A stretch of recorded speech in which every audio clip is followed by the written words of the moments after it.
Blog Talk Radio.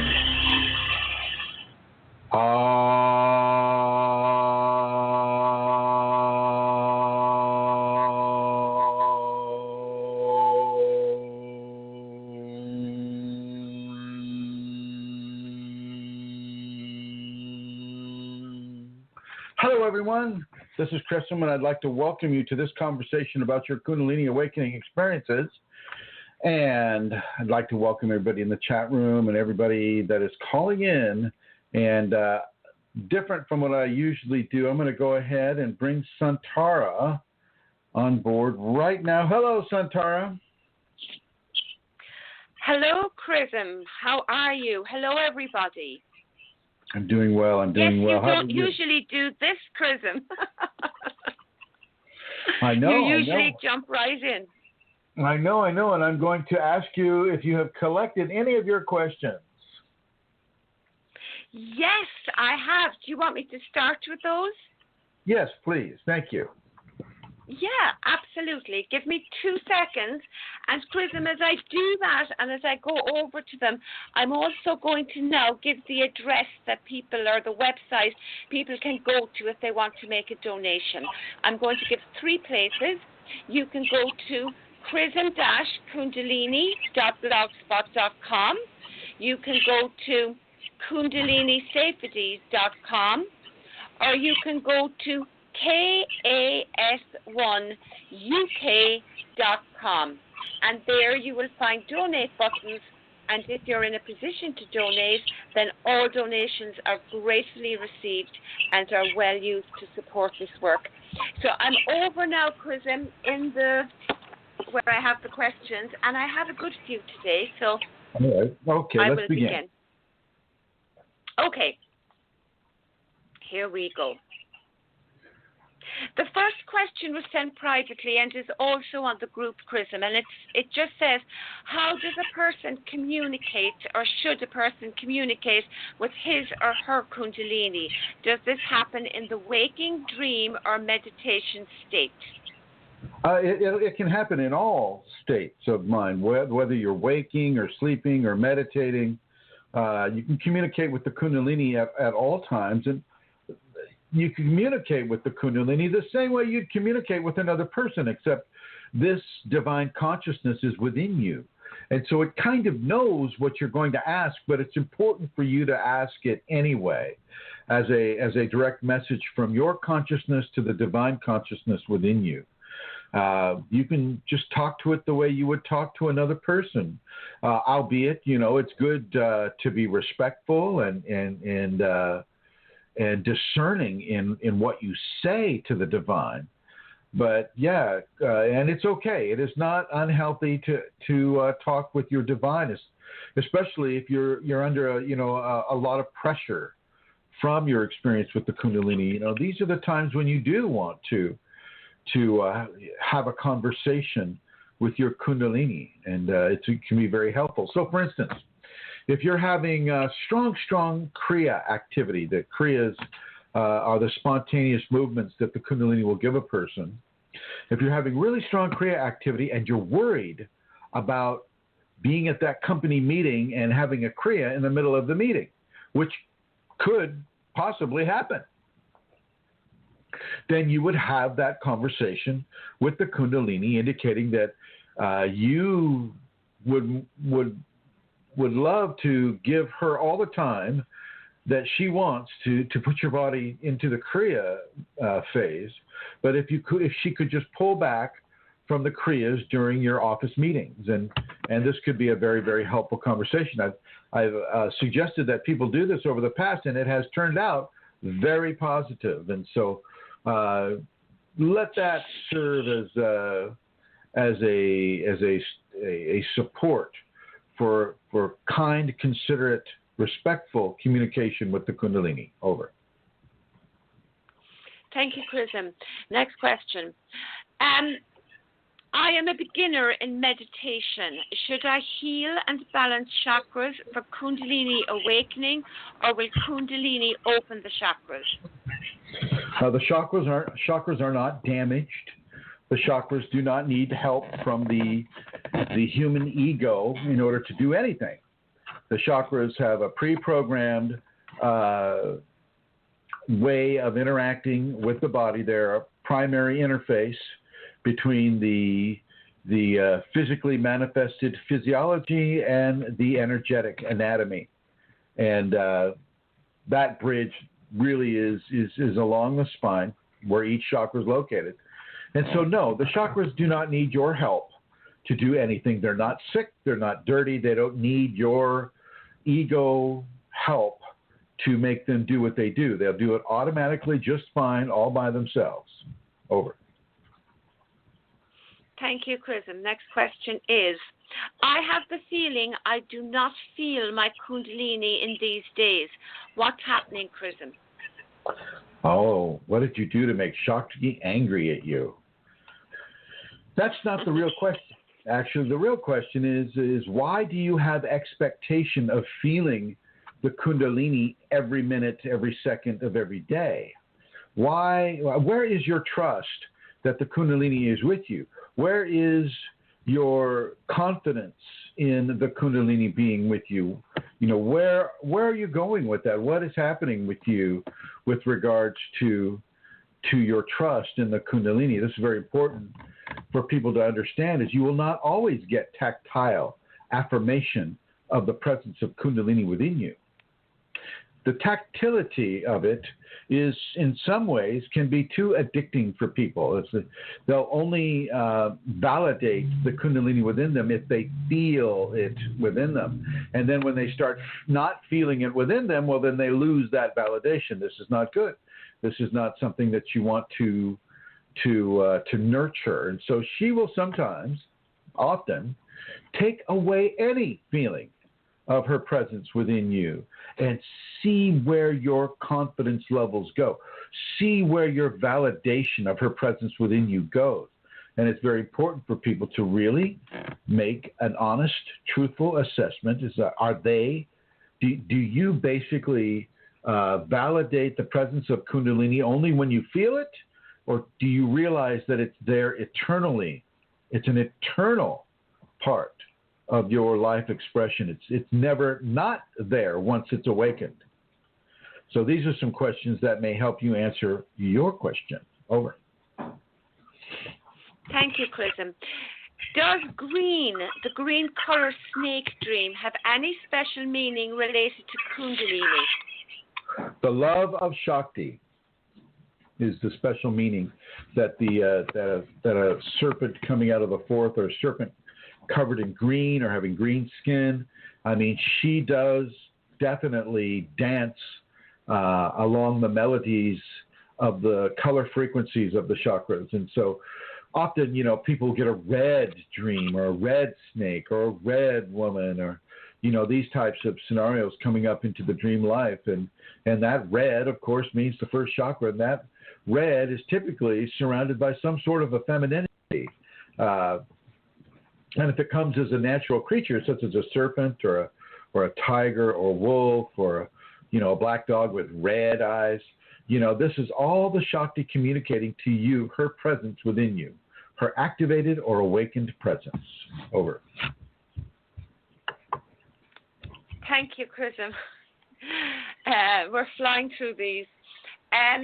Okay, so already 4 days always cramps in the first chakra. Fear goes continuously through the body. The lower body half is cold. Bladder and genital tract react with latent infection. And this comes every few months and is connected with fear. What to do? I'm sure it's energetic. Just read it again, please. Already 4 days, always cramps in the first chakra. Fear goes continuously through my body. The lower body part is very cold. My bladder and genital tract react with latent infection. This comes every few months and is connected with fear. What to do? I'm sure it's energetic. Stop fearing. Over. You know the answer to the problem. So all you have to do is change how you participate in the problem. And right now, the answer to the problem, according to you, is that it's fear. Now, I might add that it's some detox going on there, but fear can also be detoxified. So look into it. Look into it. And before you continue on to the next one, I'm going to go ahead and see if our caller has a question here. And hello, caller. Hi, I do have a question. What's your name? I've dealt with different forms of fear and rejection, and my chakras have been they haven't been aligned for.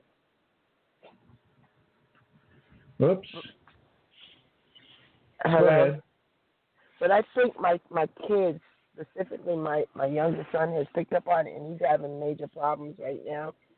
And I just want to know what I could do energetically to help him.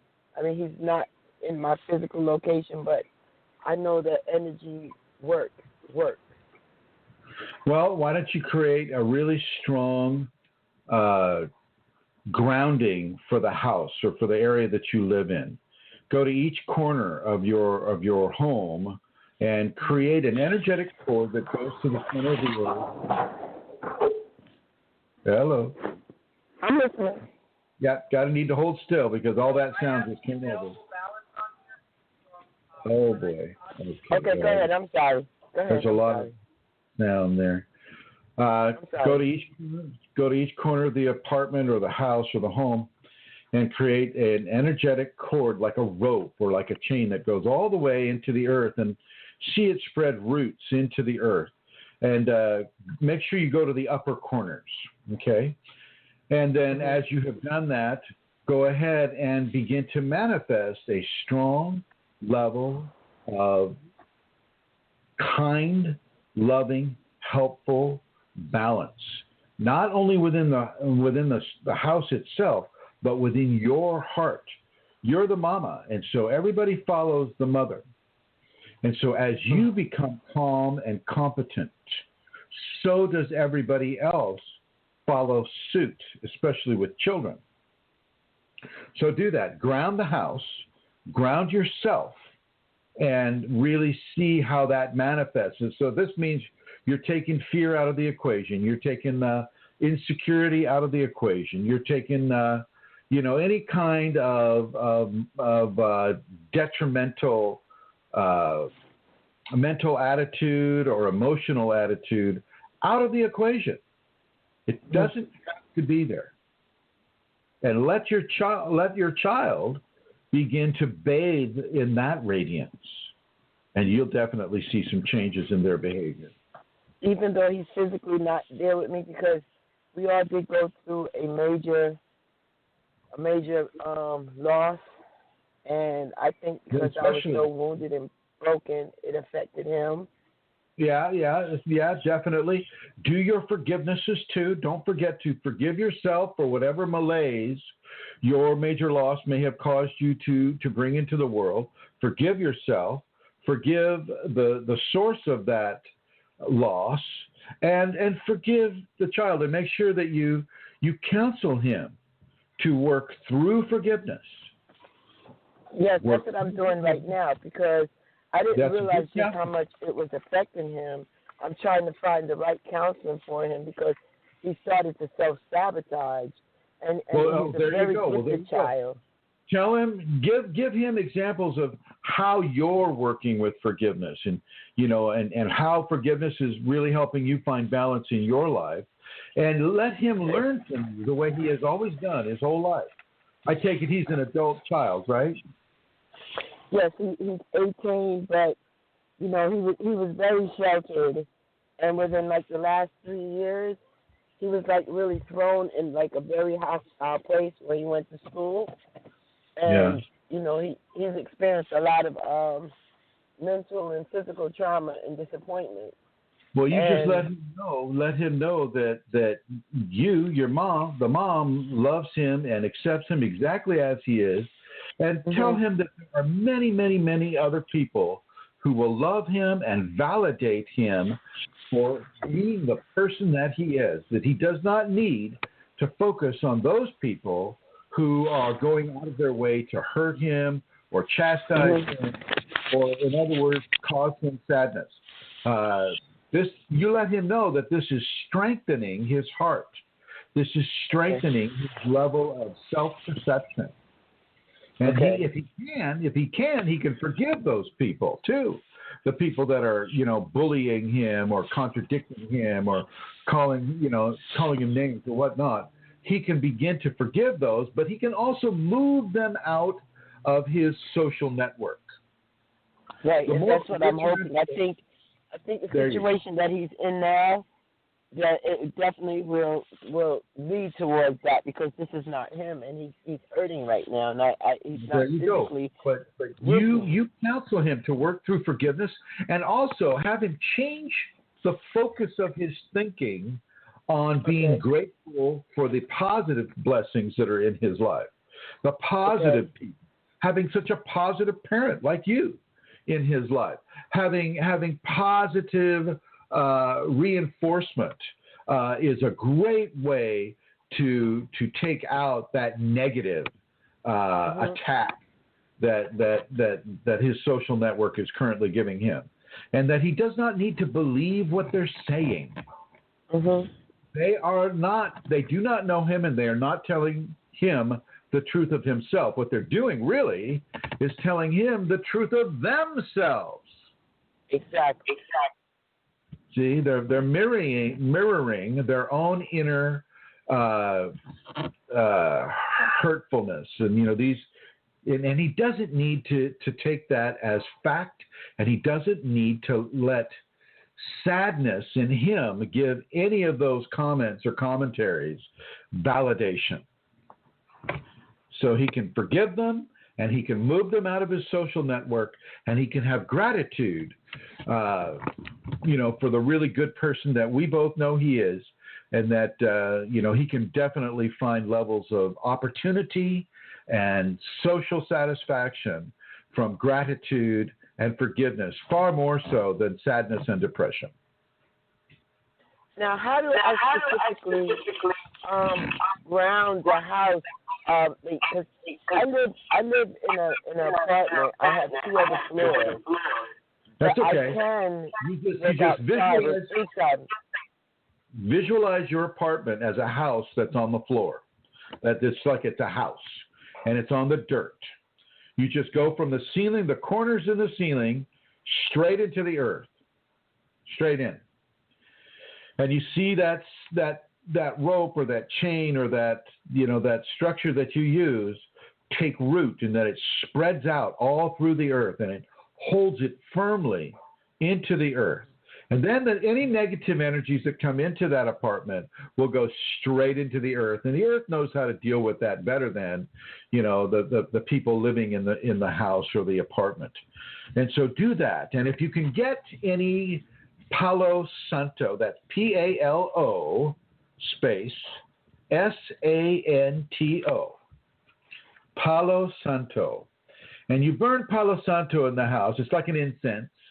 It's a very strong, good-smelling incense. It's a natural wood from South America, and that also has a very, very, very positive effect on eliminating negative entities or spirits or negative forces that may come into the apartment. Yeah, because we were dealing with that, and I know that that's part of the situation. I was trying to explain it, but I couldn't. Well, now you can. Now you can, my dear.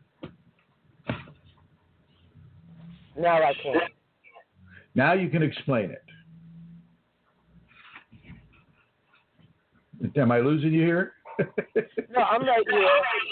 Because I think he's more receptive to what I have to say now.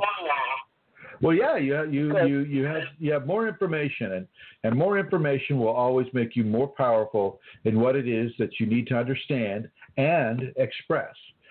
And so I encourage you to go to your child, your 18-year-old, and you come into helping him find his own solutions using forgiveness and gratitude as the most effective vectors of application. Yes, because people were trying to use him and threaten him to do things, and he needs put him in a very bad state. Change his social network. Change his ways of being validated through socialism. Blessings to you, my dear. Thank you. I appreciate it. And coming back to you, Miss Santara, hello. Hi, Hello. Chrism. Thank you. And next question, please. Okay, well, the next question I'm taking straight from the group now. It's been sent in by Indra Bissam, and this is it. Is there any such a thing as too much spiritual practice or to be too strong? I can spend an entire day or weekend in meditation, mantras, etc., outside my everyday practice. My Kundalini energy increases tremendously, and I was wondering if this is helpful or harmful. This has been ongoing for 2 years, and people around me are starting to wonder about me now. I have an empty feeling or a longing inside of me when I am away from my spiritual practices, and I find myself feeling a lack within, especially when I am away from it for a long period of time. Is this normal? Am I on the right path, Chrism? Jeez, Santara, just like these really long, elongated questions. Well, I'm reading it from the group, Chrism. Will I read it again? No. Energetically speaking, there is a such thing as having too much energy going on, but typically one finds this out through the tactile presence of pain upon the body. So if you're doing too much prayer, or you're doing too much meditation, or you're doing too much of the safeties, like you're doing the safeties, 6 times a day, and you're doing a lot of pranayama, alternate nostril breathing, things like that. You can really energetically overload the body, and the body will respond in fairly severe levels of pain to get you to stop and just rest for a while. Now, that doesn't mean that you stop permanently. That means that you just take it down a notch or 4. Take it away from six times a day down to 2.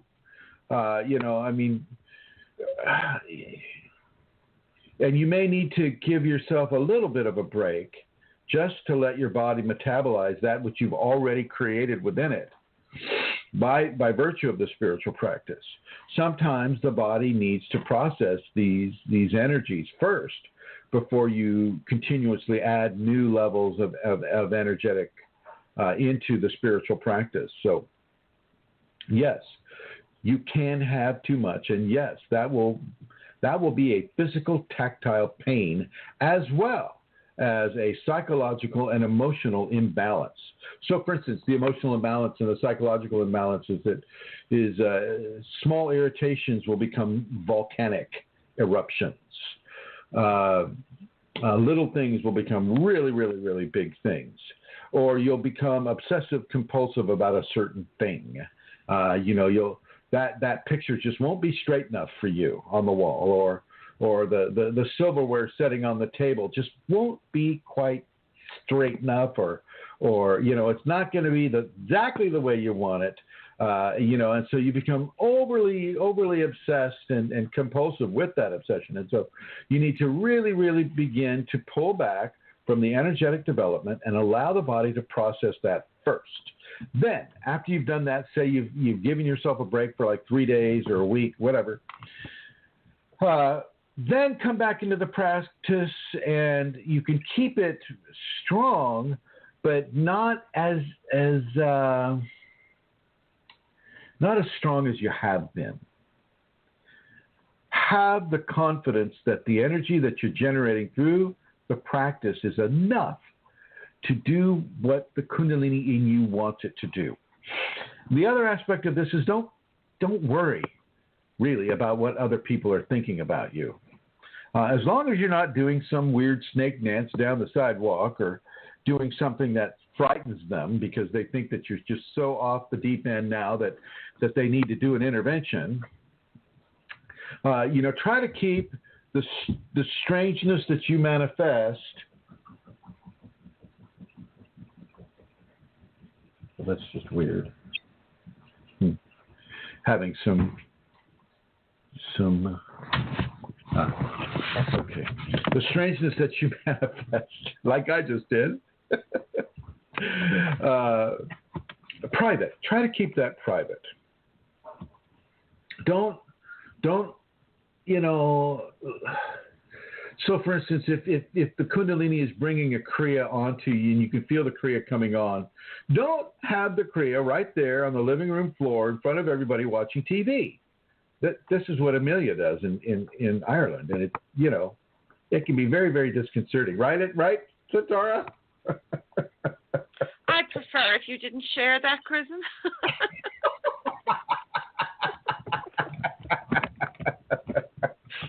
I'm only kidding. Yeah, you don't want to have that Kriya right in front of everybody. They're going to look at you turning yourself into a pretzel and go, Dad, what's Mom doing? Dad doesn't know. So you have to be very, kind and considerate in how you manifest your Kundalini spirituality and your Kundalini activity in front of other people. Because those people that are not having that, it's a good possibility, they're going to be frightened. They're going to be frightened by that. And that's when, these terrible things called interventions occur. And I'm not going to say that interventions are always terrible. You can really help a person who is really having a difficult time by having an intervention, even though that's almost a guarantee here in the States, at least, as a chemical incursion of drugs and sedatives and things. But sometimes that is helpful for a person who is struggling hard. But typically not with Kundalini, unless, of course, the person is so far into Kundalini syndrome or something like that that an intervention is actually a good thing. So be very astute and aware of your surroundings as you're doing your spiritual practice and as you're having the energetic effects of that spiritual practice. Don't start, looking into people's eyes to the point where you're totally invading their inner space, for instance. That's very easy for a Kundalini person to do, is just to look into the pupil of the eye as you're going, hi, can you tell me where the next gas station is on the road? Or, you're engaging in fairly civil and normal conversation, except you're totally invading their space with your eyes, trying to discern the very tiniest shred of privacy that they may want to keep just to test out your skill. Don't do that to people. They'll get it. They'll understand that, whoa, that Chrism guy, he's just a little bit off. I felt like my head was being drilled out. And so you don't do that. You got to be very kind, compassionate, and considerate in how you allow the Kundalini, and you're not allowing the Kundalini, but she understands the social environment that you're in. And so if you can separate yourself to some degree while you're having symptomology from that social environment, those folks who may be disturbed by it, then that would be a good thing to do as well. Try not to inflict your Kundalini symptoms on people who don't have Kundalini, don't understand it, and don't particularly want it because of how you're demonstrating it to them. They don't want to be turned into a pretzel. They're fine just the way they are. Thank you very much.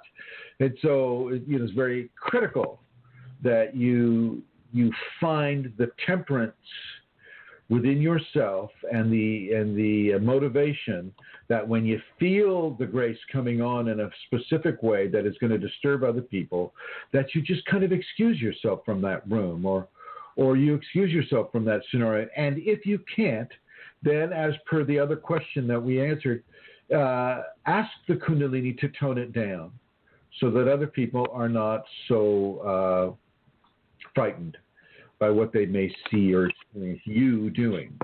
Did I answer all her questions? Did I cover any or miss any?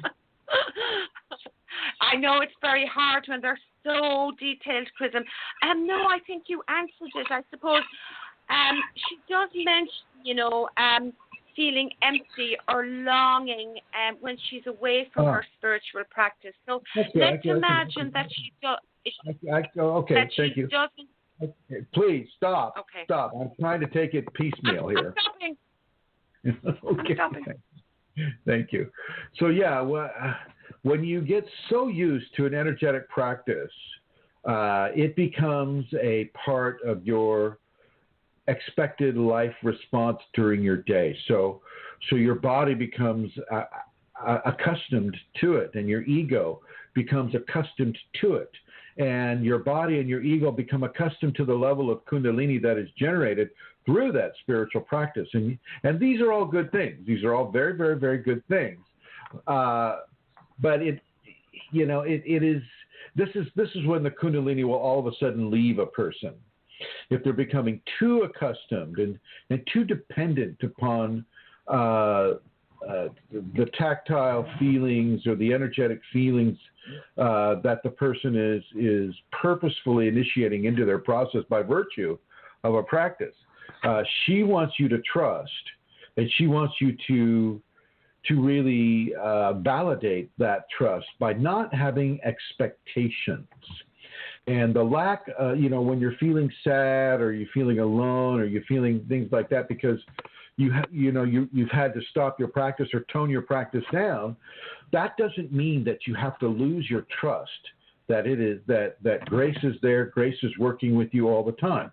Now, if Grace is insisting, and I'm just getting this right now from Kundalini, if the Grace is insisting on having such a strong level of interaction with you that is bleeding out into the outer environment, then you need to excuse yourself and allow that to occur.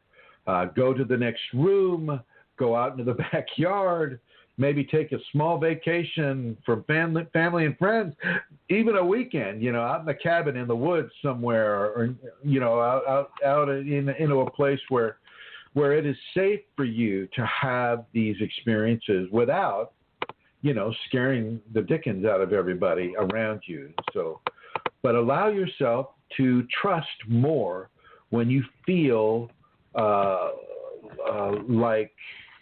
like you're going through a bit of a withdrawal because you have toned down your energetic spiritual practice over. What else was part of that? You were going on and on.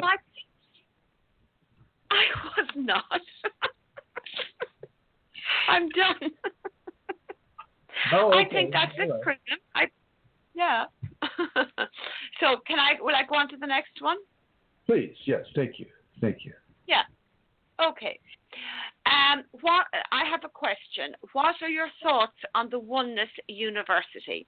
I heard they teach you a bit about Oneness University. Yeah, it is not what it says it is. This is a ruse. R-U-S-E.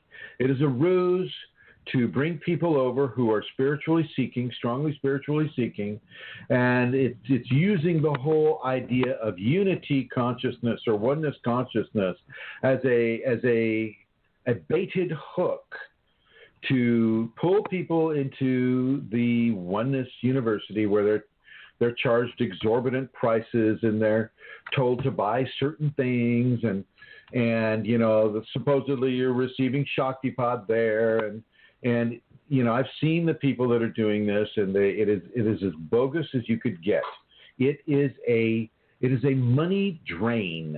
Now, it's always good to meet people who are interested in these types of scenarios, and so the people coming would be far more worth meeting than the people that are running a place. The trip to India, this pilgrimage you're making towards finding unity consciousness within you, or the activated awakened Kundalini within you, that in and of itself is far more important than actually doing anything at this Oneness University. This is just, it's a money drain. It is a ruse to bring people down there. But hey, if this is something that you want to do, then I encourage you to do it. But I encourage you to pay closer attention to the people that you are there with and to listen to them and to mingle with them and to be with them and just forget about the university That's my advice. This oneness university, and the Shaktipat they give is just this. It's on the foolish side of ridiculous. All you have to do is look at their picture. They're trying to make themselves look like stone statues in India. So they have a very blank stare, and they're just sitting in their chairs, this man and this woman, and they're like, and I'm just kind of going, yeah, well, your energy is about as blank as your stare. So have a good time and try not to steal too many people's monies. It's a very interesting karmic burden that they're giving to themselves. Over. Thank you, Chrism. Next question. I feel a lump in my throat and felt it immediately. Sorry, I'll begin again. I feel a lump in my throat and immediately felt pain while eating. I did a few hours of healing meditation, focusing on my throat chakra, but I still feel it while swallowing my saliva. The hum I vibrate seems to be causing intense headache, resonating from within my head. I was thinking of reminding myself of all the pain I have been through, thinking I will cry, but it seems I cannot get myself to cry. What can I do? Help. Chewing helps a lot. You might want to chew the food a bit more. And an irritation of the trachea or of the upper throat area can be perceived as a lump. So if you're not chewing the food, or if you're swallowing bones or ice or anything that has a jagged edge on it, and or you're not chewing it enough, you can scrape the upper areas of the throat. That area in the throat can swell, and that can develop into a lump that the energetic person will figure is something that is energetically produced, when in fact it's a swallowing issue more than anything. But if you also have an energetic aberration, say within the throat chakra, you get a lump there, just make sure that you're staying well hydrated. Make sure that you're backing off of some of these intentional ego-enforced generative practices. Don't do too much pranayama, for instance. Get out and ground yourself next to a tree or in the soil. Really begin to look at what you're doing energetically. How are you communicating to Kundalini? How are you communicating to other people? What levels of communication need improvement on? How are you communicating spirituality? How are you communicating radiance? What perhaps the Kundalini in you wants to radiate, and what's look at what you're doing. Look at what you're doing in a communicative. Look at your eyes, your ears, your nose, and your throat. It's not just the throat. Look at your eyes, your ears, your nose, and your throat. And look at any kind of imbalances. What are you seeing? How are you communicating what you're seeing? How are you communicating what you're hearing? Okay? Look at your levels of communication, not only with others, but with yourself and with your Kundalini. And if you're going too far into certain areas, then back off of those areas. Remember, balance is a key ingredient to Kundalini awakening, and it has that tendency to amplify every aspect of who we are. And if we're already out of balance, well, then those out of balances have now been tremendously amplified by the Kundalini. So be aware of that. Over. Okay, just a second now. Can I? No. Yeah, go ahead. No, I can wait. It's in connection with that. I wanted to suggest something, but yeah. Go ahead. I'm just wondering if it could be connected to something that the person is eating, because sometimes Kundalini can also communicate about our food, and perhaps before this, Kundalini was communicating about what the person was eating, and they were ignoring the Kundalini perhaps. And then very often, I know in my own experience anyway, Kundalini will give actual pain that can be quite severe, because it pulls your attention to that area, and maybe it's possible that it could be connected to diet. It is possible. It is possible. Okay, let's see. We have a question from the chat room as Inara comes over for a pet. Hi, sweetheart. Can you go over and sit down? Like a good girl, like you've been a good girl all this show. Don't lick the computer. No. Don't lick the Stop. Okay.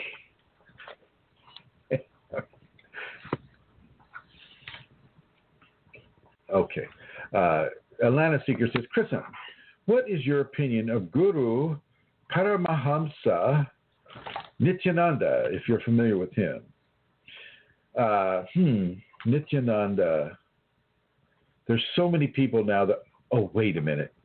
Atlanta Seeker, if you could, is this the Nityananda, the man that is calling himself Nityananda here in India, the young guy that is supposedly giving Shaktipat to people, this guy?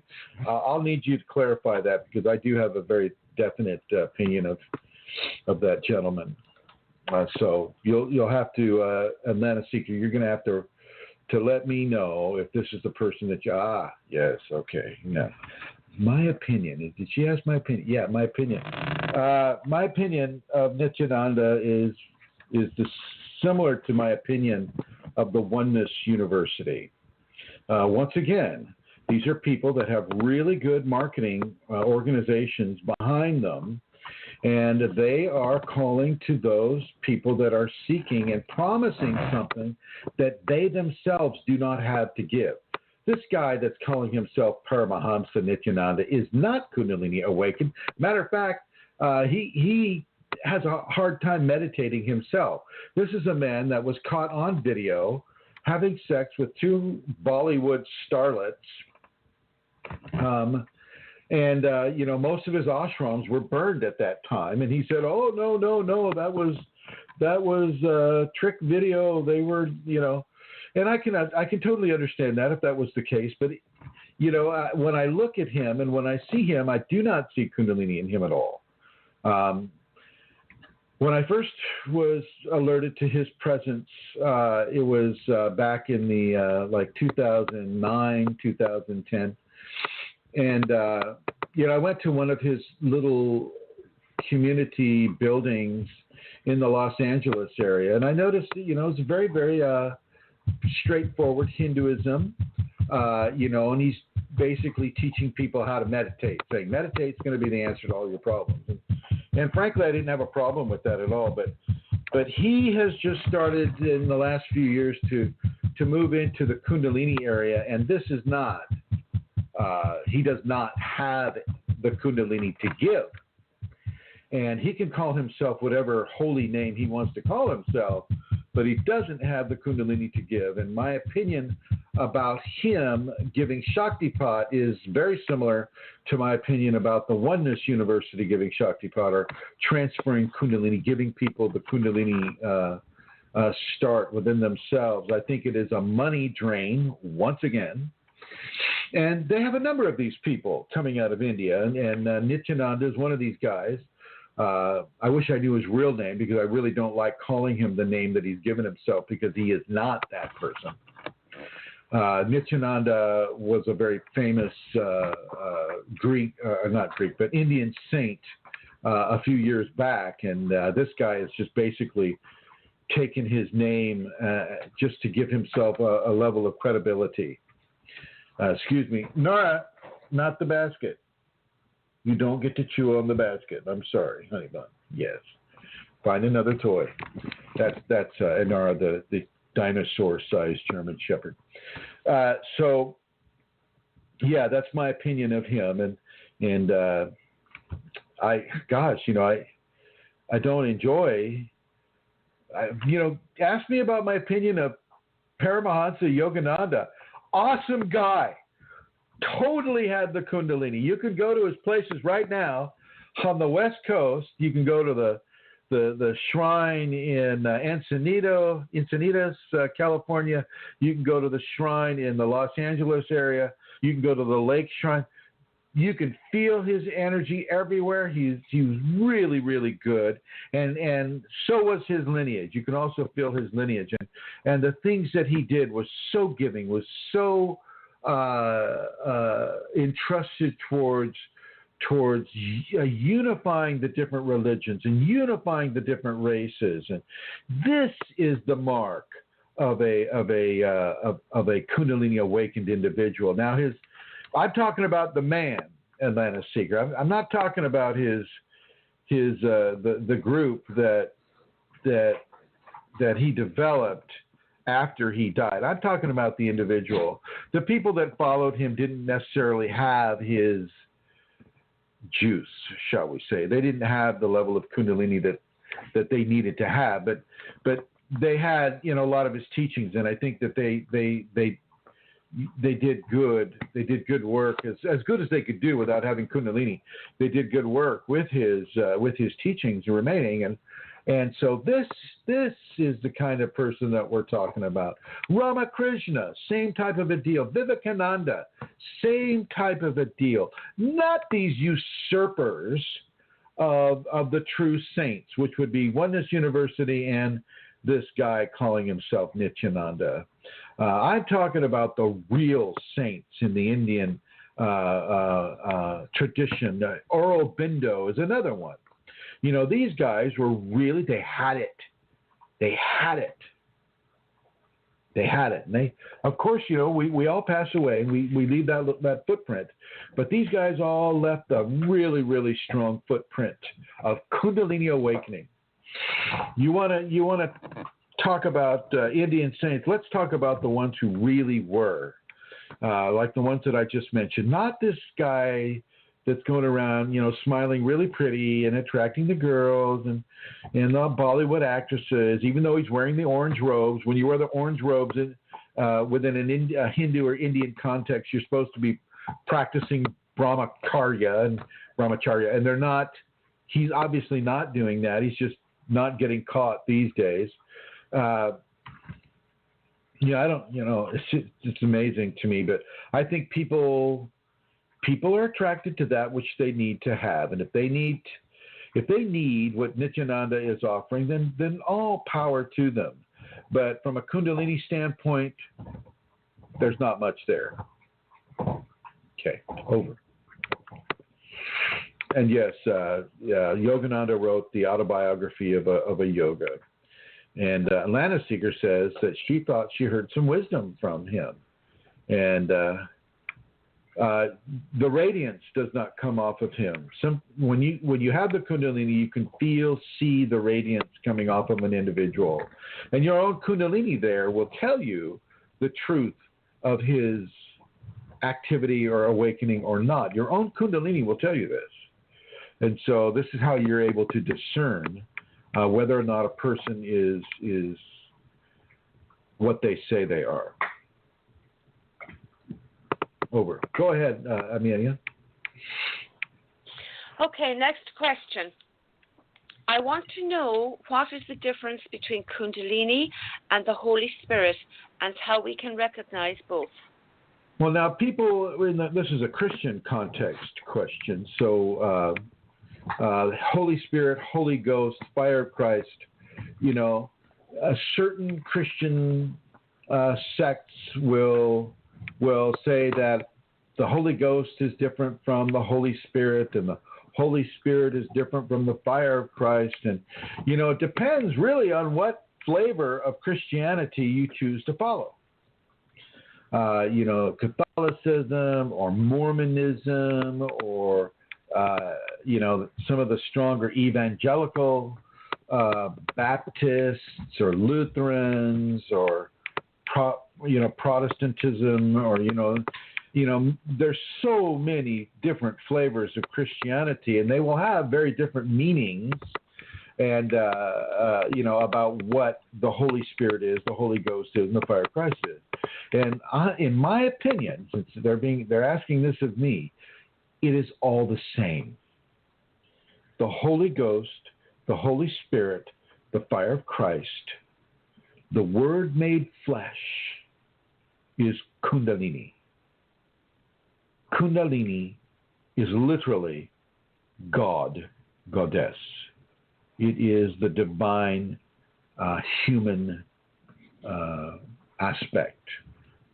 And it comes aspected in both genders, not just some guy, some white guy with a beard hanging in, or not a beard, but a beard hanging out on a cloud.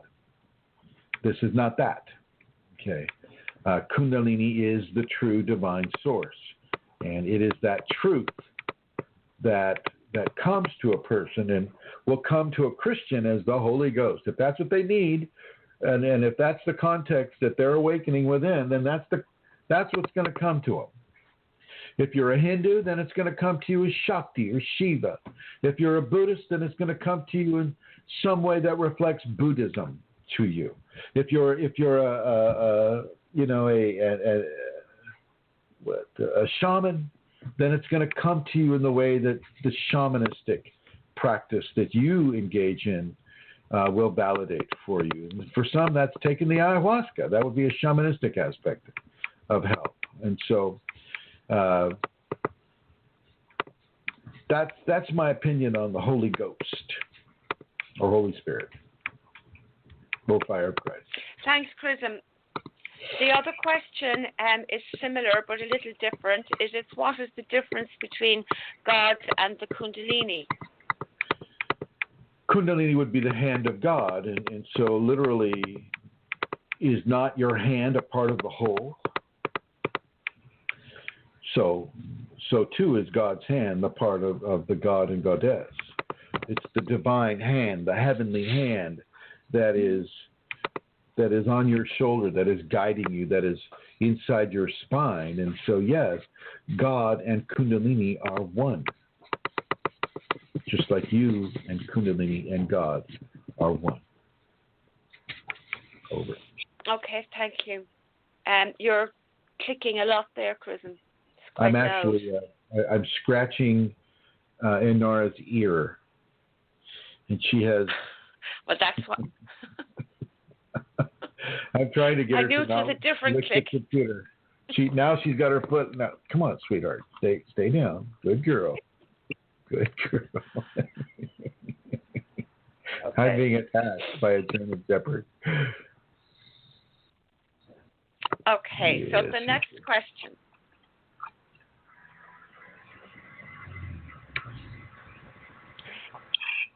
Are we ready? Will I go ahead? Yeah, go ahead. She's laying on the computer now. You may hear some noise. Okay. If Kundalini is active by birth, what does that signify? And if it's lost in middle age, can it be reactivated? Well, let's take the last question first. If your Kundalini is activated from birth, then you can't lose it. If it's true Kundalini, then you can't lose it. And so you need to discern what it is you're using as a way of measuring your Kundalini. And it sounds like this person is using tactility as a way of measuring their Kundalini. Would you agree, Santara? I think I would, Chrism. It would seem that way, yes. Yes. And so that's how they're defining the loss. Right. That's an erroneous measuring device that's using symptomology to validate the Kundalini within you. And if you're born with it, well, then, you're going to get inured to the symptomology anyway because you were born with it and you're living with it your entire life. So I'm going to question that this person is born with it, number one. Okay. But if a person is born with it, that means that you've had it in a previous life and that you've chosen to take another life, take another spin in the old human mobile and to refine yourself even further and further and further. And it feels to me like this person made a good choice in taking another body because there's more wisdom that needs to be collected.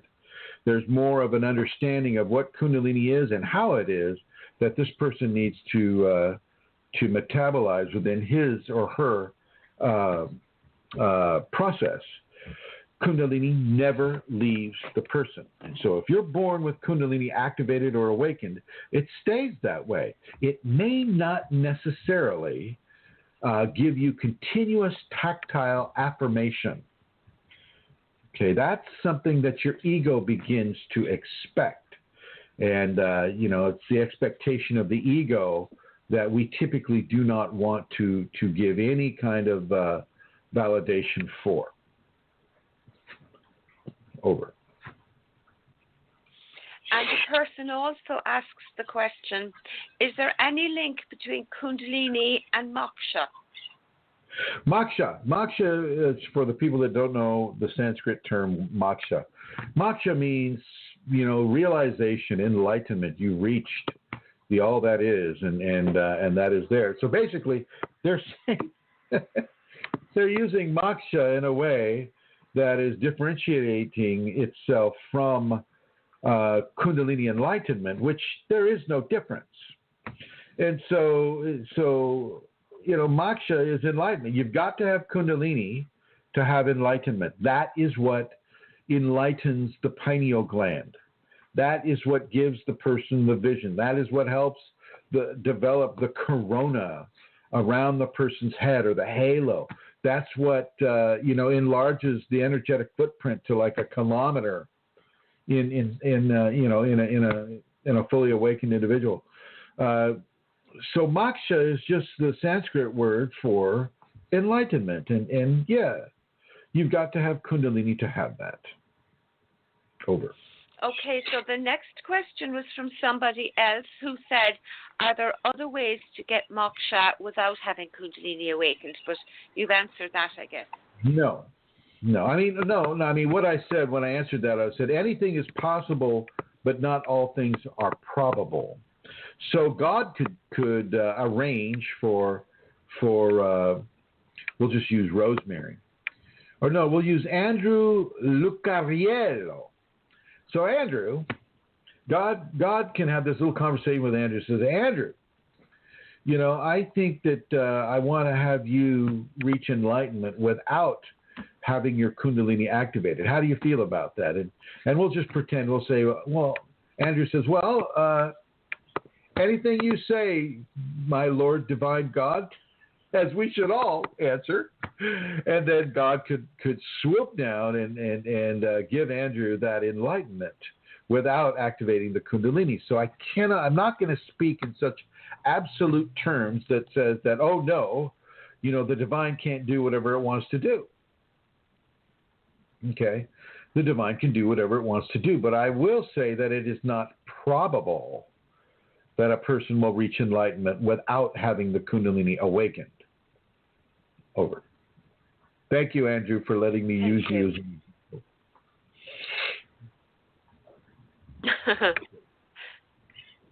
Okay. Andrew's here in the chat room.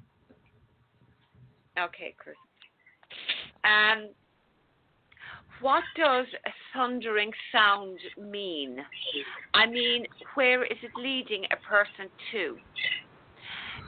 These days, when I start meditation, I see a pimple on the place of Agya chakra. When I leave practicing, it disappears. First, I thought it was a coincidence, but now it seems not, or is it? So you're not popping that pimple, I would suggest, right? Or does a new one appear?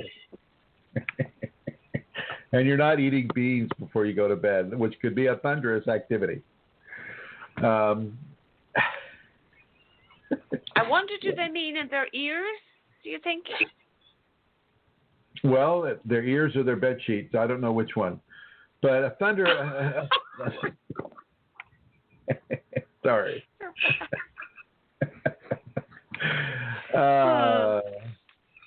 What is the sound of thunder? I mean, that's kind of a wide open thing. I mean, you can get a thunderclap when you leave the body during astral projection.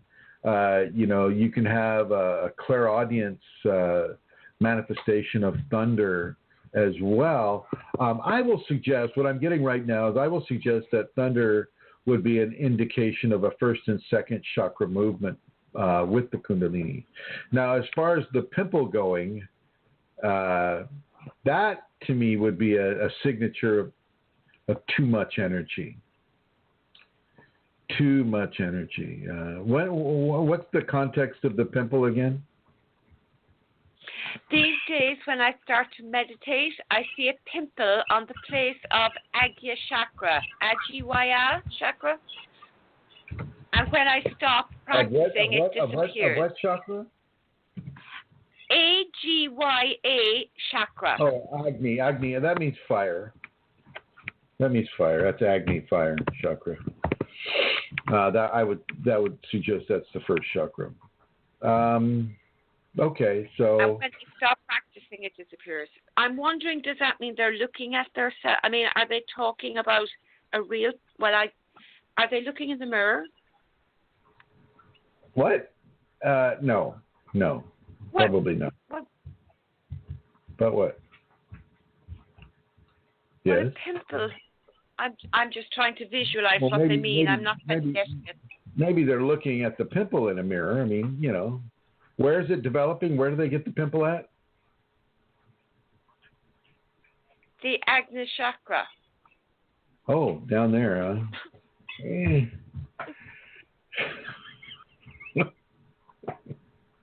gonna stop. Yeah, let's see that. Maybe not. Maybe not. Yeah.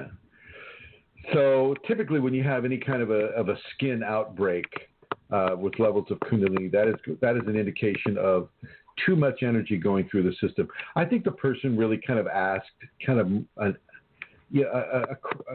they weren't specific enough. They were specific but not specific. They were making assumptions that I don't necessarily buy into. They weren't. They're using Agni, Shakti, and things like that. Trying to commit me to answering their little test question of whether I know what the Agni Shakti is, and I do. And so, but typically, it's a sign of too much energy being orchestrated by the ego through the system, and the pimple is there to tell you to turn it down. Over. Okay, thanks. Still getting the a lot next of noise. question. Are you still getting a lot of noise through the speakers? Just there Even now. now? Yeah, Really? it's a repetition. No, not Weird. now. That's more an occasional squeak. Go ahead. The other one is a tapping. Anyway, should a Kundalini awakening person marry a person who is not awakened? Please, please, please tell me. Yes. Because in the place I live. Absolutely. You just got to make sure that he or she knows that you're in the process of having Kundalini and that they're able to respect that and to move with that, and you might be able to educate them on the symptoms, and they need to be open to that education. A lot of men aren't open to being taught by their wife about Kundalini. Some men are, but many men, don't want to really hear about it so much. Do you find that to be true, Santara? I don't know many men, Chrism. All right. Well, I'll just leave that alone.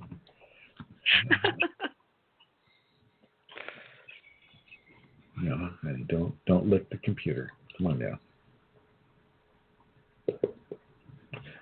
Go ahead. Oh, did I not answer it? No, you did. I can continue. Okay. Next one, please. Okay, so the next question is, can you share, it's at the end of a long, long, long, long piece, so I'm just asking the end, it says, can you share your take on self-worth and self-love, please? Maybe I need to hear that from you, as I am not able to accept it within myself. Well, self-worth and self-love kind of are the same thing. I mean, self-validation. You can have it, but you don't want to have it to the extreme. You don't want to have it to the point where all you're doing is really giving yourself self-love, or, that becomes a real expanded egotistic expression. You want to be, and you don't want to, and a lot of people will run their idea of self-love about other people. So they'll run they'll take how they feel about another person and run it through their idea of their own self-love, and then give that back to that other person as a judgment. Don't do that. Realize that you are nothing and everything at the same time, equal parts of nothing and everything. Realize that you are God, goddess, and human at the same time. So you're immortal and you're mortal at the same time. Realize that the love that you have for your divine aspect is that precious gift that you can have. I'm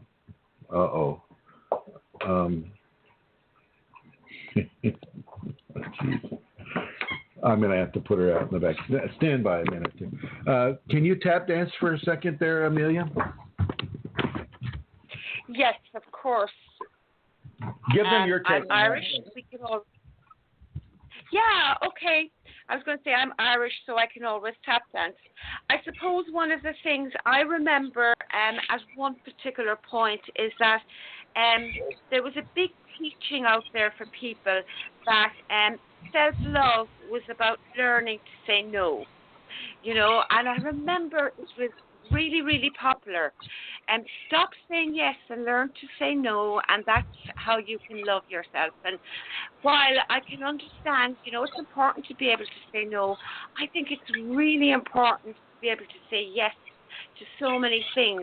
Saying no isn't really about self-love. It often has to do with the ego and what the ego does not want to do or is resisting, whereas the Kundalini will be guiding you to do things that the ego doesn't want you to do, and it tends to project itself sometimes and suggest that you need to say no more often, because you're not loving yourself enough if you're giving it things.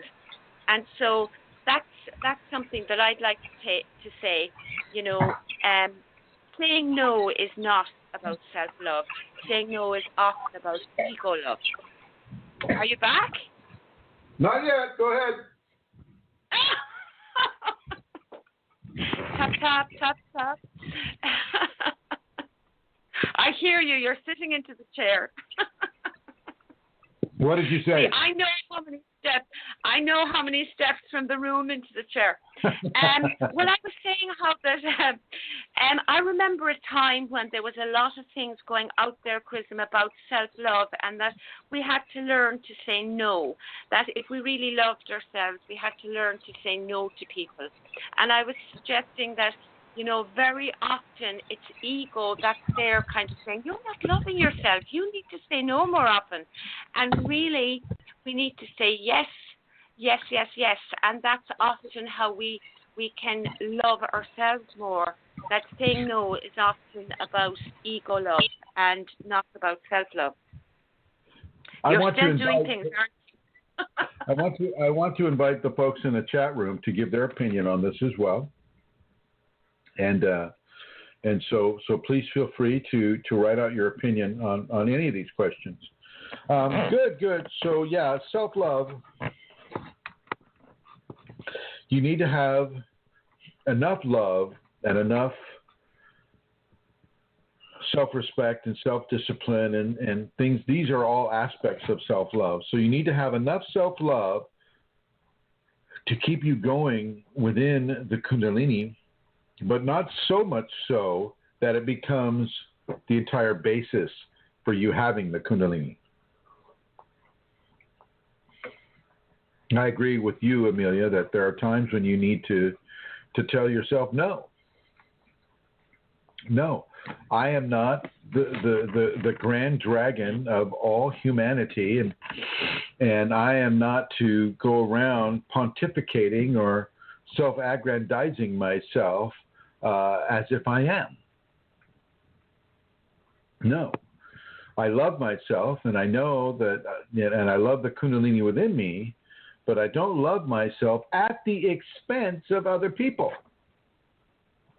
or the animals or the earth or, anything like that. I mean, it's a very, very different scenario. Mary Jean is writing, and she says, to love others, you need to love yourself first, because you can't pour from an empty cup. Well, there you go. I totally agree with Mary Jean. And Mary Jean, thank you. Thank you for putting that out there, because it's very true. But you don't need to have the cup overflowing onto the table and onto the floor either. So there's a certain level of balance there, as I mentioned earlier. We need to have the balance in the quantity and quality of the love we give to ourselves, and therefore to the love that we give to others. Yeah, and I think, Chrism, that we also can learn to love ourselves through loving. I mean, I totally agree with Mary Jean, but also I think through loving others, we learn to love ourselves too. That's how it can develop in us, by giving love to others. That is one way that it can be developed, but once again, you got to have it to give it, right? Yeah, of course you do. But for example, when you've got children that come along, for example, they can teach you an awful lot about love and even self-love. So can German Shepherds. Exactly. Exactly. Yeah, because we become kind. Anyway, it doesn't matter, But I agree. I mean, if you don't love yourself, you can't love others. I mean, it's not a linear thing, I think a lot of these things are all going on at the same time. Right. Will I move on? Yes, please. Next question. Okay. The next question is long, so I'm quickly looking at it. Okay, so this person is going through some ping-pong behavior with their daily food needs, going from eating a bunch of unhealthy foods like chocolate, etc., and then going on a one-day fast, and then a really healthy organic spree.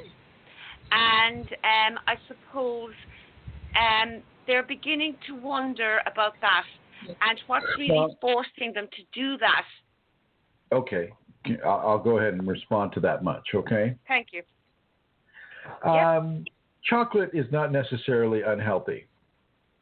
I know that's going to cause a lot of disturbance in some of you, but organic, free-range, breastfed chocolate is not necessarily unhealthy for you. It has a lot of lecithin in it.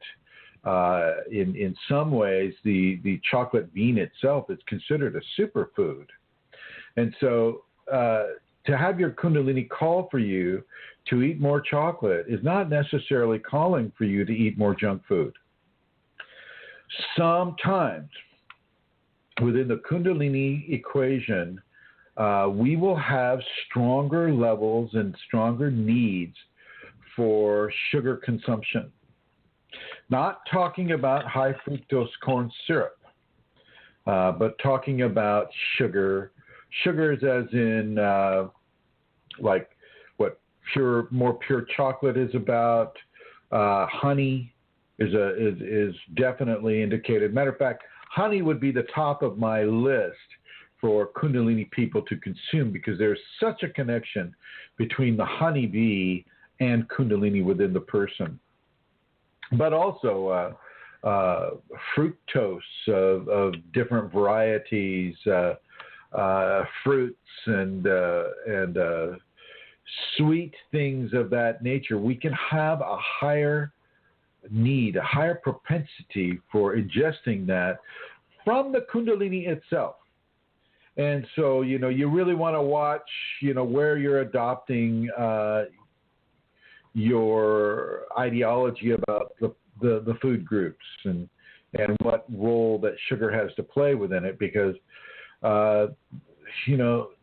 Kundalini burns, and it burns It burns our minerals at a greater rate. It burns our proteins at a greater rate. It burns our enzymes at a greater rate.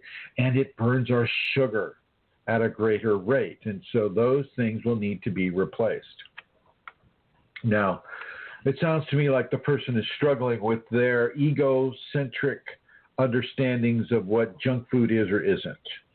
And so, with that in mind, I would suggest that this person begin to reorganize what they're calling junk food. Chocolate, if you can get the right kind of chocolate, chocolate is not a junk food. I would also go for honey. I would also go for any, dried fruits if you can get them dried without the sulfur in it. Peaches, pears, apples, grapes, cherries, plums, bananas, coconuts, watermelon, pomegranates. These are all very, very, they have high sugar content, and, they're very good for you, and they can assuage that sweet, I don't like to use the word sweet tooth, but, that kind of describes it. Yeah, go ahead. I heard you. Actually, because I said chocolate, etc., but your point about what the person is defining as unhealthy, because they mentioned gluten bread, but they also mentioned meat. So I think your point about their definition of what an unhealthy food is probably very important, because meat isn't unhealthy. Well, no, that's true. That's true. And we're not also having them eat an entire cake. Yeah. Ha, ha, ha. But please share now with everybody. Now, you do know it was organic, gluten-free carrot cake. It was a free-range cake. But it was a whole one. I mean, the 1 pound loaf. And the bad thing was it did have delicious frosting on top. I'm not quite sure what you're referring to, but I'll just leave it at that. I'm sure not. Can I just ask, Chrism, the person says, what's really forcing me, they're saying, 1 second now, to do this is the smell. It waves over from the Christmas market, and I get it. I should not resist the Kundalini if my body wants to have that experience. Wow. But I won't anymore. There's no use, right? Stop for a second. I'm stopped. The Kundalini will expand your sense of smell, and that is not only in the sense that you can smell things from a great distance, but it'll also expand the olfactory response to that smell, which would be tied into memories. 40% of smells will respond within the memory cortex of the brain. So 40% of smells can trigger memories. And you'll associate those memories with, in this case, Christmas and all the good tasting things that we can consume during the Christmas time. And you don't want to necessarily confuse what the Kundalini is doing to your senses as the Kundalini guiding you to eat as many Christmas cakes as you can possibly stuff into your mouth. You want to realize that an increased sense of smell is very important.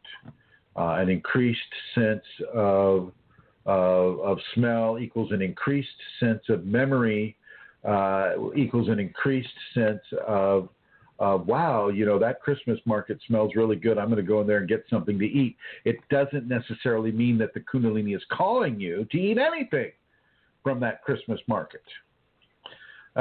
So let's get that one straight right there. So don't use your increased acuity and vision, your increased hearing, your increased smell, your increased technology to judge or gauge what the Kundalini is, would be compelling you to do. So there's that.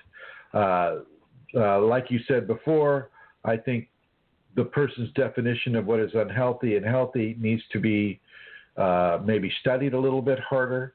Gluten-free is great. I've got no problem with gluten-free. I love gluten-free pancakes. But I can also consume things that have gluten in it as well. I mean, the Kundalini is not as politically correct as you know the Western mind would assume that it would be, based upon the criteria of judgment that we use to judge different foods. I'm sure that the ancient people that were baking bread in the Celtic kiln, may have had some gluten in their wheat, as it's a natural component of wheat. So, I'm sure that they weren't going around going, "Wow, do you have gluten-free cave bread for sale here?" I mean, come on. People can go way overboard on some of these things. Now, the organic is a necessary component because of our farming techniques. Our farming techniques here in the United States, at least, use so many levels of pesticide and fungicide and insecticide and herbicides that basically it's death food. It is food that has killed everything else except the plant in order to maximize tonnage for the farmer. And I used to be a farmer, so I know all about the whole tonnage. You're getting tons per acre or tons per hectare, and that's how you make the money. So this is what they're doing in the United States. Probably not in Ireland, because Ireland is so pure and clean in their food processing, right, Amelia? Absolutely, Chris. I suppose, modern wheat is so different, though, compared to the wheat grown long ago in ancient Celtic Ireland. True enough. Modern True wheat enough. isn't the It was same spelt. thing. Sure, Spelt. Yeah. Spelt is better wheat. If you can get spelt bread, that would be the best bread to get. Spelt bread. Yeah. Now you can have sourdough spelt bread. You could have, spelt bread with raisins in it. I mean, it's the wheat that they make from it. Most of the bread these days, 90% of the bread these days, is made from a genetically modified wheat, and not necessarily a good thing. A lot of people have a negative response to it. Same with the corn. There's a lot of corn out there that is GMO, and of course, Monsanto and other producing countries are trying to spread that into other countries' agri-systems, and that's really unfortunate to see that occurring. I'll be going to Brazil in January, and Brazil, has a real big thing with Monsanto based products, and I remember the last time I was there, I think with you, Amelia, that when we were going to the 14th parallel, past a lot of Monsanto managed fields of corn and wheat and whatnot. It was kind of unfortunate to see. Yeah. Go ahead. I think the spelt though has it does have gluten, but it's different. I think long ago as well, the grain was prepared differently. It was sprouted, wasn't it? And it was just done differently. The whole preparation into the flour was done differently. Now it's bleached, you see, and it's just quick rise yeast,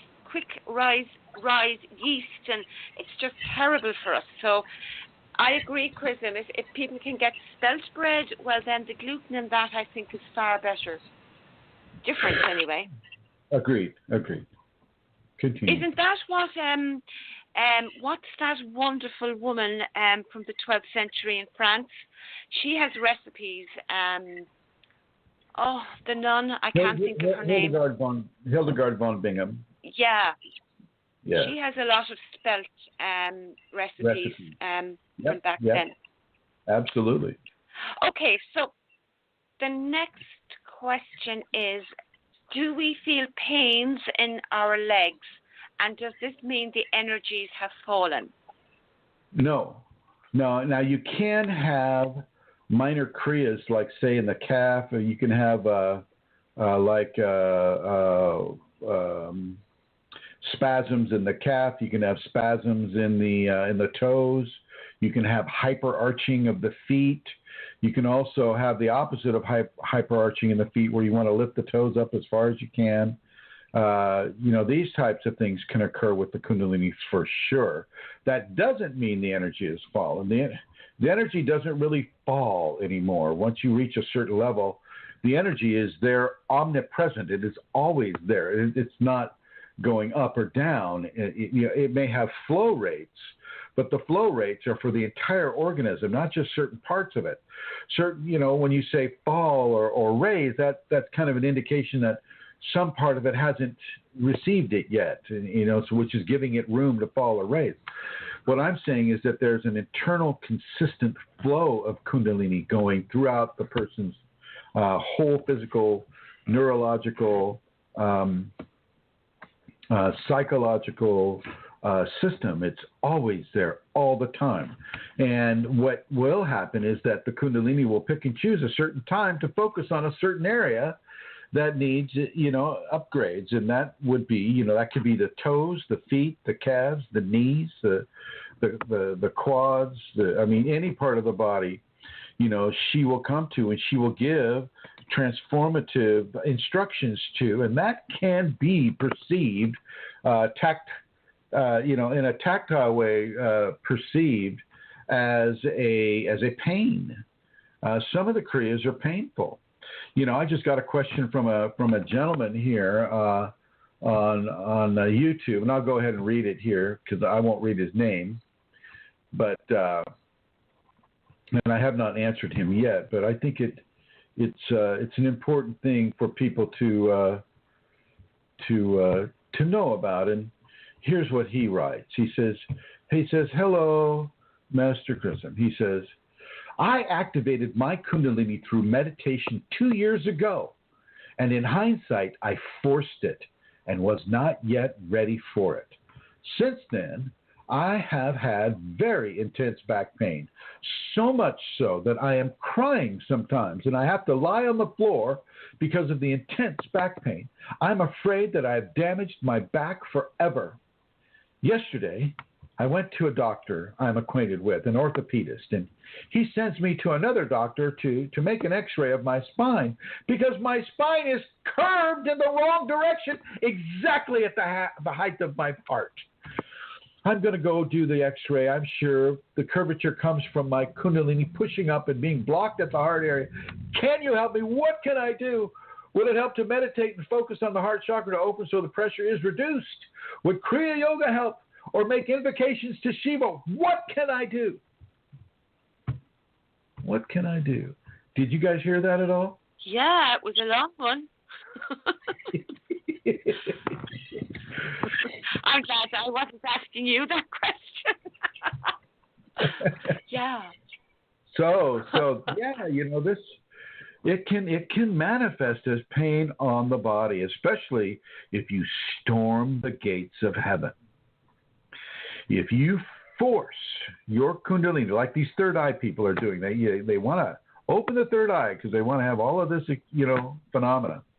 When you force these areas to open up and you force the Kundalini to come into your system, boy, oh boy, you better put your pain seatbelts on because it can hurt.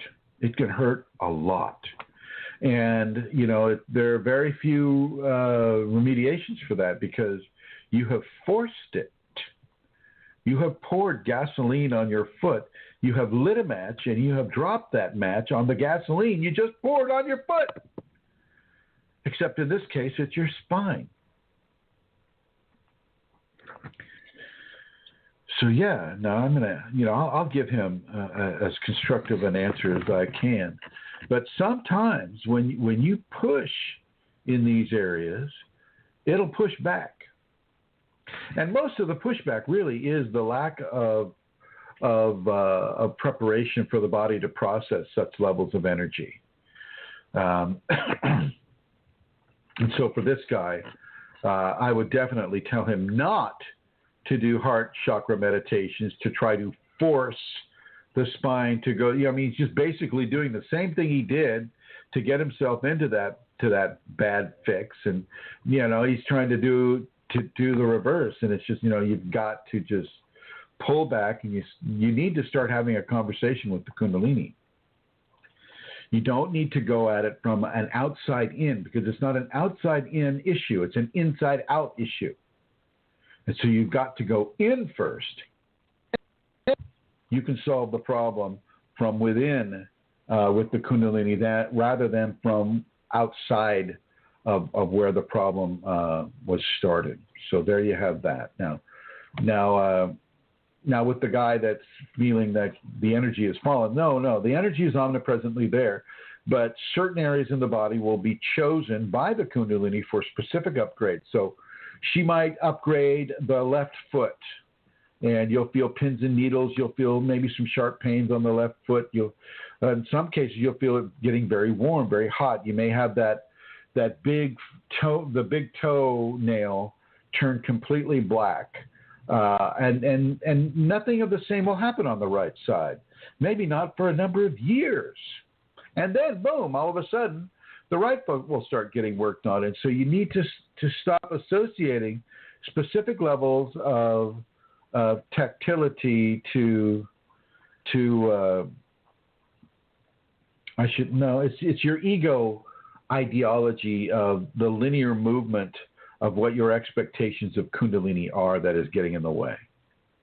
Okay, she can activate transitional changes upon any part of the body at any time that the Kundalini wants to.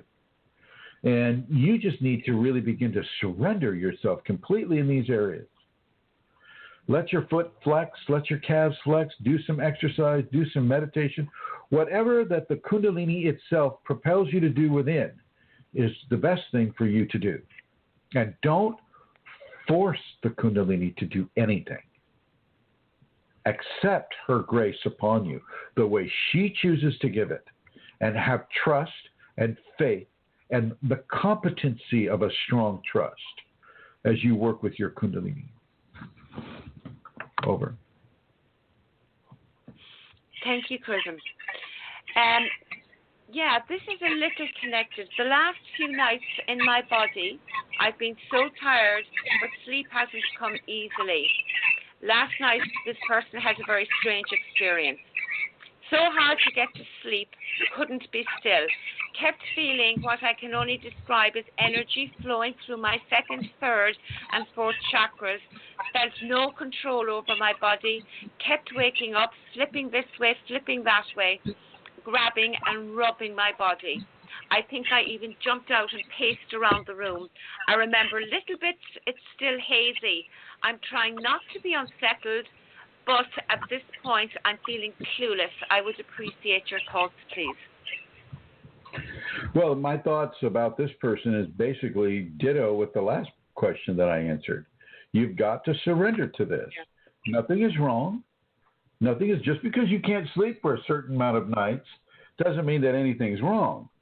Sometimes it means that a lot more is going on that is correct, that is right, but that is not, that your body isn't used to. And so you go into levels of fear because you're not used to it. It's strange to you. Nothing is wrong with what I just heard this person describe. That is a natural thing, and you get up, you pace around sometimes, and you go back to sleep. Sometimes when you're getting transformed within the 1 through 5, it's going to have a very, very, very strong physical ramification, and you won't be able to find a comfortable spot on the bed, especially if you get around 3 o'clock in the morning. Go with this, surrender to this, nothing is wrong. It's all good. Things are going well. Over. Great, Chrism. Thank you very much. Okay, so this is another early morning question. Early this morning, before I got up, I felt a strong power engulfing me, pushing me from my back and over my head. It didn't feel like anyone's palm, but it felt as if I was deeply compressed. But it felt as if it was deeply compressed air from both sides. It felt good, but I wasn't too sure. After a minute or so, my deep urge to move made the whole feeling vanish. What could that mean? Made the whole feeling vanish? Yes, I think when the person moved, it stopped. Ah, okay, all right. I think that's okay. I have had that happen myself before.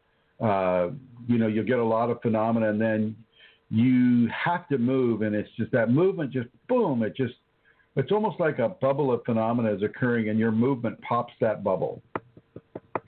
Does that make any sense, Amelia? Yeah, it does. It does. It's like you have to be still for while it's happening, but the movement, I don't know, stops, changes it. Yeah. Now, and yet sometimes when you're, sometimes your spine will convulse all by itself, and the Kundalini will engender that level of movement, and of course that movement will be, you'll have some phenomena associated with that movement, but sometimes you just have to be still. And really try not to go too far into the expectation of phenomena. People really enjoy the phenomena because it really makes you feel like, wow, I'm really moving along here, and this is good, this is fine, but try not to get overly attached to it, so much so to the point where your little expectation bubble is burst because you moved and the phenomena has stopped. Over.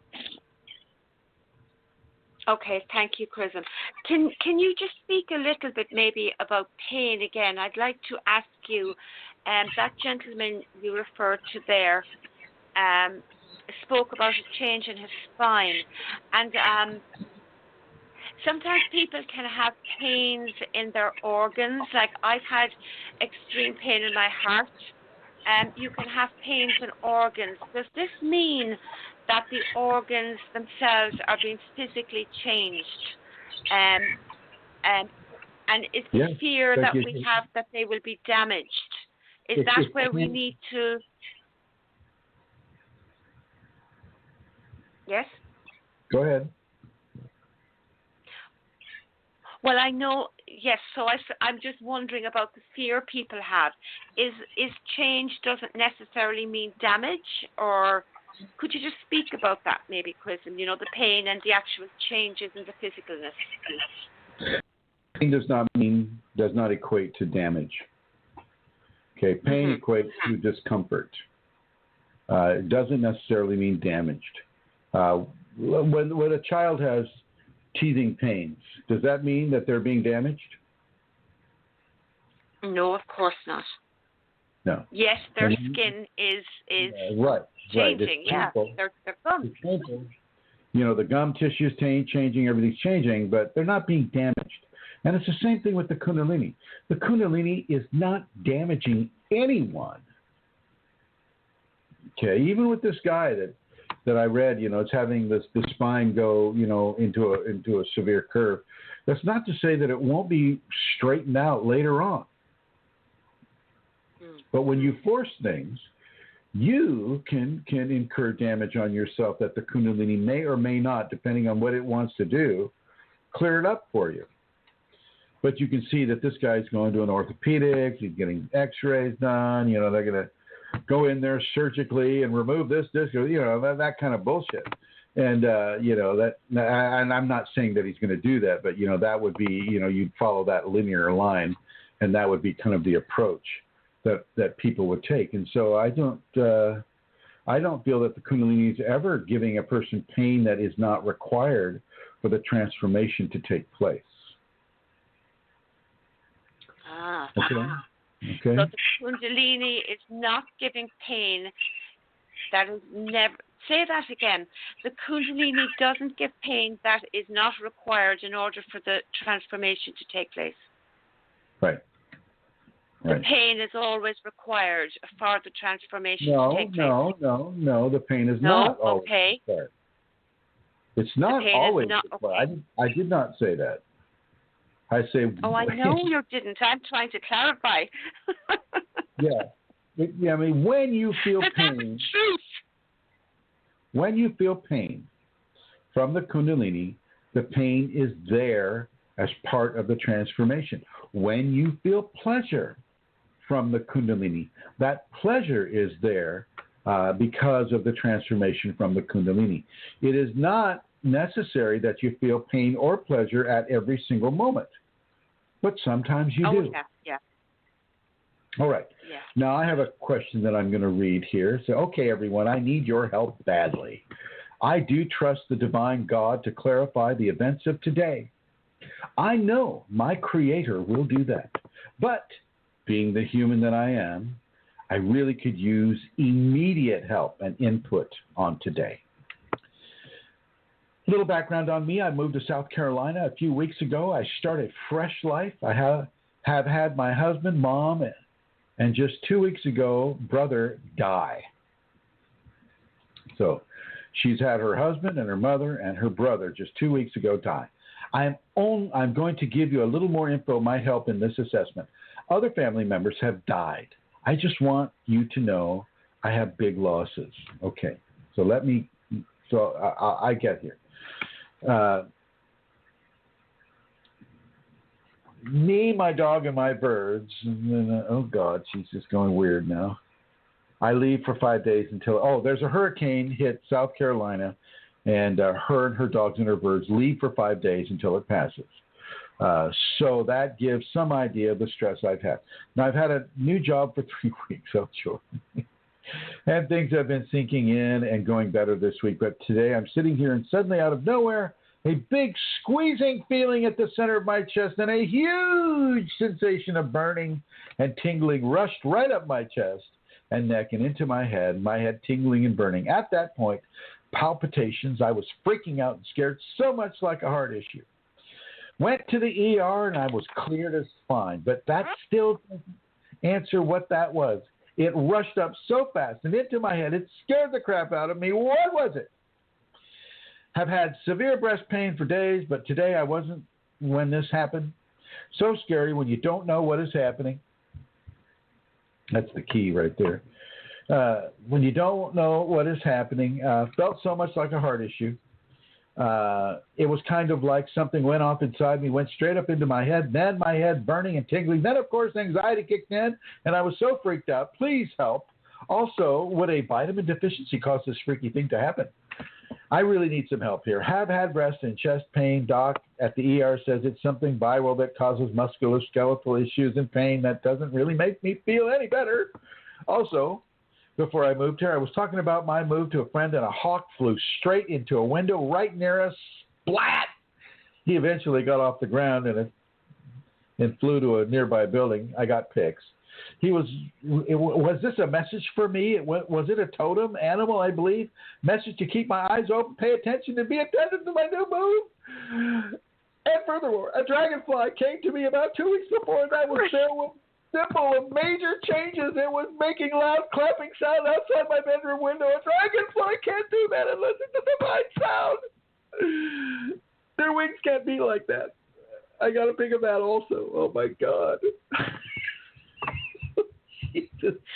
Can I just tell listeners, Chrism does this to me all the time.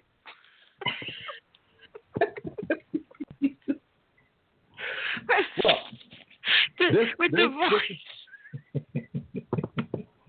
this is a clear sign, though. This is a clear sign of people having Kundalini and not practicing the safeties and really going into fear and levels of actual, medical paranoia when it comes to these infusive episodes that the Kundalini will bring. And I mean infusive, not effusive. So, the rush of energy up her spine out top of the head, full on Kundalini. Nothing is being damaged. The only thing that's sending her over the edge is her own fear. Nothing for her to worry about. And then she's reaching into animal totems and hawks and dragonflies. And no, that is not either a message for her, except maybe to start paying attention to her Kundalini. As both of those creatures, she is correct, are Kundalini creatures.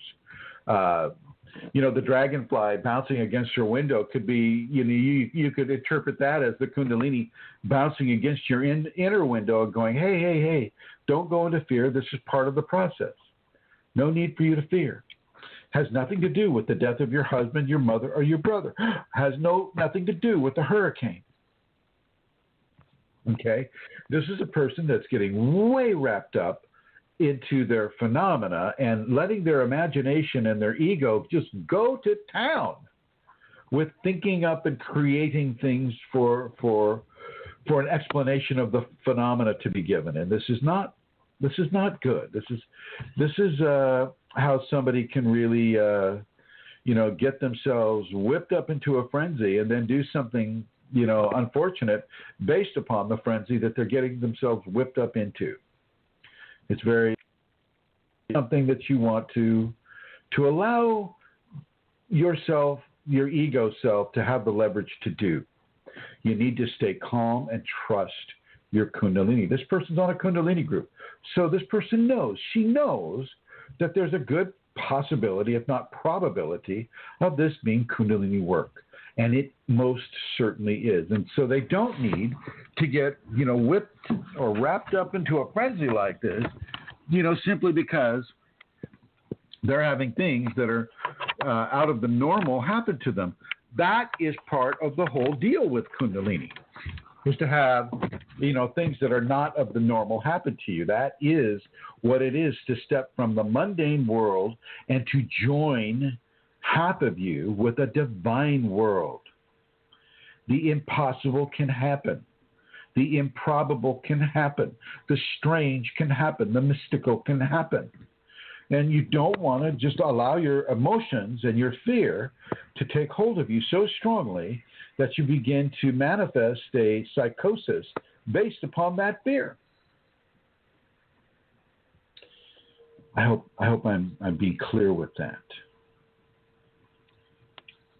Okay. Oh, I think so, Chrism. I think I know who that person. I think that person has written about the if it's, well, I won't say because maybe it's a different person, but yeah, I mean, sometimes, Chrism, the phenomena that we read about and the symptoms we read about, they sound, it's totally different when they really begin to happen. When that lady is talking there about her symptoms, I had something recently that, was really very similar. It was a heart attack. It was a heart attack in every single sense of the word. The crushing, everything about it, except I knew it was Kundalini. It didn't, she was really doing stuff in my heart. I mean, it was beyond a heart attack, really. And if you pause, and if you do what Chrism says, and if you don't go into fear, you'll actually feel how that, it couldn't possibly be a heart attack because you would be dead by now. It is so strong. It goes, the panic that you're feeling has nothing to do with it. That's your ego.